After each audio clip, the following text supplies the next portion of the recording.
there, welcome to Mini Bites. We are on biblical romance, and this is segment 1 for week 3. Today, we are going to talk about something really important for your relationship or future relationship.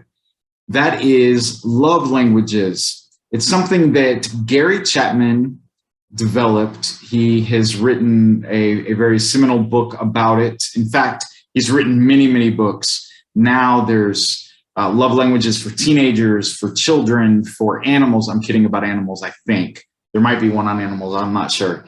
But there's it's broken down in all kinds of ages and all kinds of different dynamics and things like that. It is something that's incredibly important to find out about. Basically is this. What language you speak is what language you communicate in. Makes sense, right? So I speak in the English language. I would love to say I'm bilingual and I speak in Spanish or French or something like that, but I don't. So I am really hampered in speaking to people of another dialect or another language. In fact, I sometimes am hampered in speaking to somebody in English, quite honestly. And so that's also how I receive information, is in English, both written and verbally. So that's the same idea for love languages. Love languages have to do with how we give and receive love. It's how we are basically in our marriages and in our relationships, even with our children or with our parents or significant others or whatever the case might be, whatever the relationship is, it's how we tell them we love them. We might be telling them we love them either verbally, I love you, or in different ways that we show them we love them, and they're not getting it. They're not hearing it. And it's frustrating to us, but it's also frustrating to them because they're not receiving that we love them. And so Gary Chapman developed 5 love languages, and this is incredibly important. Now, this isn't thus saith the Lord. This isn't necessarily, well, it's not biblical. Although if you really dug into it, these 5 love languages certainly could be seen in Scripture because these have to do with human qualities. And the human condition is in Scripture. So what we're going to do today is just very briefly go over the 5 love languages. Also, I want you to know here is a link that is in your description. There's a link in the page on YouTube that this mini bite is on, and also on Facebook in the description where this mini bite is located that you're now watching. And on this is a quiz or an assessment that is going to allow you to find out what love language you have of the 5. And this is what it looks like. And to just give you an idea, here's the first one. A, I like to receive notes of affirmation from you. Or E, I like it when you hug me. What you do is you read a pair of statements for each number. There's 30 pairs of questions. And then you circle the one that best represents you. Now, they may both represent you, but you have to pick the one that most represents you. And then you circle that corresponding letter. So for instance, for the first one, I like to receive notes of affirmation from you, or I like it when you hug me. Both of them really speak to me personally. But I would probably, if push comes to shove, I would have to pick A. So I would circle A, although it would be very tough because both are very important to me. So that's what you would do. And then what you do is you complete all 30, and then you go to the second page and you count up all your A's, your B's, C's, D's, and E's. And then it tells you how to interpret your profile score. Now, what you can do is you can either read it. Again, your link is on your description in Facebook or in YouTube that you're watching this mini bite. You can either on a separate piece of paper scratch down what your choices are, or you can print this out and do it at home.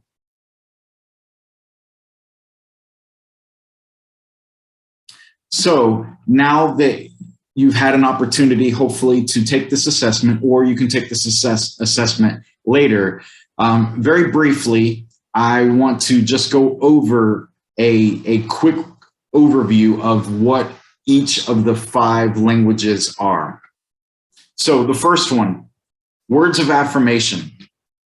It's verbal appreciation. Words of affirmation are very important to those who score high on this love language, because words matter to these individuals. It's important that actions and things like that are present, obviously. It's not just empty words, but words are very important to these individuals, that things are spoken, not just shown, but spoken. You might be showing somebody you love them, but these individuals need to also hear it. You might be thinking, why do I need to say it? I'm showing them, because these people need to hear it. That it needs to be verbal appreciation. And this is in ways of compliments. Not, again, don't make things up. Don't just do it to flatter. Do it when you really mean it. If they're wearing a nice shirt, if they're wearing a nice dress or nice slacks, or if they've done a nice job, or whatever the case might be, give them a compliment. Don't hold it back. This matters to these individuals. And if you're in a relationship with them, you should probably know that by now. But if you don't, this is highly important. Encouragement, not just compliments, but encourage them. Encourage them in their work. Encourage them in your relationship. See that they've been making effort in what they're doing at their work, or in your relationship, or around the house, or with the children, or whatever the case might be. Encourage them in what they're doing. Recognize them for what they've done. Show them that you saw what they did. Show them that you saw that they've been losing weight, or whatever the case might be. Verbally tell them and acknowledge them for it. Relay what you think and feel about them. They can't crawl into your head. What you think and what you feel matters to these individuals, and they need to hear it. You may not need to hear it, and it may seem ridiculous to you, but it's highly important to these individuals. Okay, the second one is quality time. Quality time is about focusing all your energy on your mate, or the person that you're in a relationship with. Now, this does not mean, like, if you're watching football with your wife and she's trying to talk to you and you continue to watch football and you say, hold on a minute, wait for the commercials. That's not quality time. Now, it could mean watching football with your mate. If she or he is also into football, then that could be quality time. But quality time is focusing all of your energy on your mate.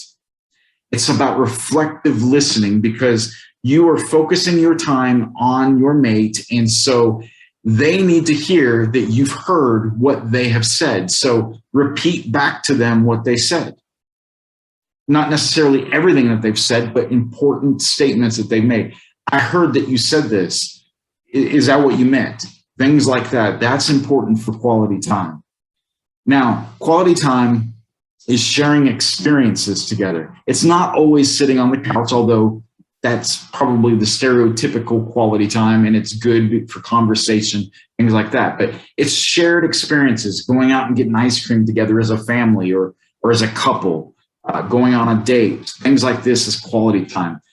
Sharing your thoughts and feelings in an uninterrupted context. That means turning off of your cell phones and your media devices.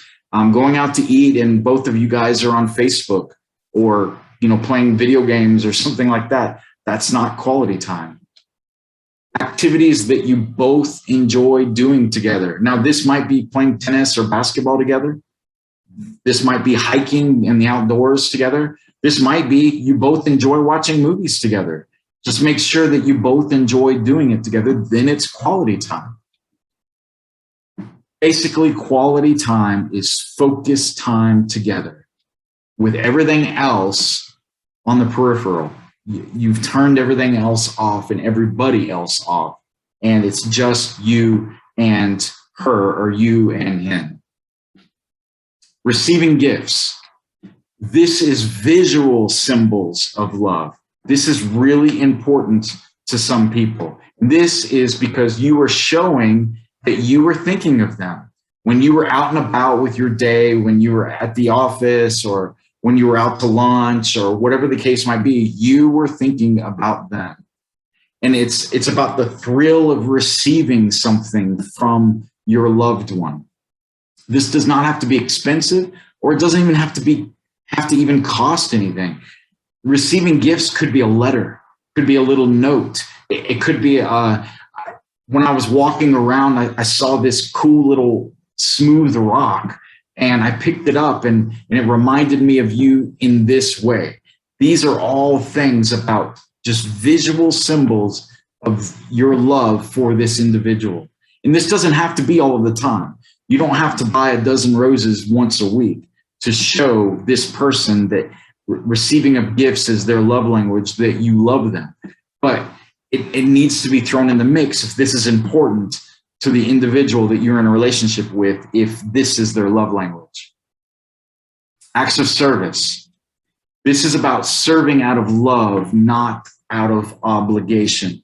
This is also someone who has acts of service as their love language. My wife, this is her number one love language. And so I need to show that I love her by serving her and doing acts of service, not just when she asks me. At the same time, though, when she asks me to do something, do it without grumbling and without feeling like, man, do I really have to do this? Or without acting like I'm tired or frustrated with her asking me to do it. So when she asks, or when he asks, doing it out of love and not out of obligation, this shows that you love them. So it's not just when it's your own idea, but even when it's their idea and when they've asked you to do it, that you love out of service.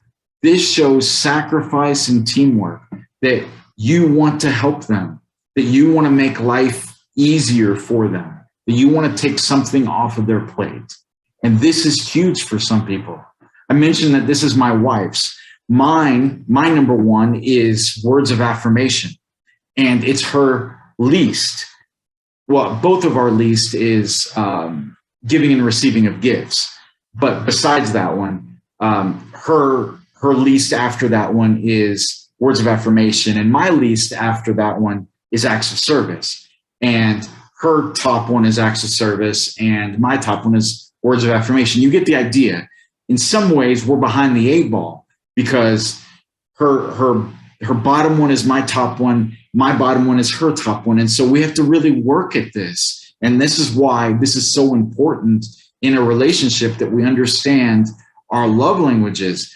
And so she has to really work at being vocal and verbal with telling me she loves me by compliments and encouragement and things like that. And I have to work at serving her and showing her things by simple ongoing chores. So picking up the garbage and bringing the garbage cans in and making the bed and things like that really mean a lot to her. It just is like, okay. And for me, telling me that I'm doing a great job really means a lot to me. And she's like, okay, she can go on with her day without me telling her she's doing a great job, because it doesn't make sense to her and it doesn't make sense to me, but that's how we tick, and that's how we give and receive love. So this is why it does matter. So it's not just simple ongoing chores, but it's also big expressions of service, like cutting down a tree, if you're able to do those kind of things, or washing the car, or whatever the case might be, something that's larger or smaller. All of these kind of things shows that you're willing to pitch in and sacrifice and do teamwork. Now, with acts of service especially, all of these, we need to be careful of dialects. So just as in language, there's different dialects. We can all speak English, but we recognize when somebody comes from a different part of the country. We really see this more in different languages than English, but I'm sure somebody who speaks French or something can see different dialects in English more easily than we can. But you get the idea. There's different dialects within a spoken or even, well, maybe not written, but a spoken language. And so likewise, within a love language, there's different dialects as well. So for instance, acts of service, if a man has acts of service, the wife, let's say, could wash the car and bathe the dogs and take care of bills and all of these kinds of things to serve her husband and speak his love language. But what was really important to him was the dishes and the laundry, and those were undone. And that wasn't really speaking his dialect. Or, for instance, a wife, a woman, maybe she really needs help around the house or whatever the case might be. And she really wants her husband to help out more and to do things, but her baby is the laundry and she doesn't want anybody else to touch it. She really enjoys it and he does it wrong. He doesn't know how to fold right or doesn't know where things get put away. And her dialect, she just goes crazy when anybody touches the laundry. You get the idea. So also knowing what each individual dialect is important, particularly like with acts of service. Next one and last one is physical touch.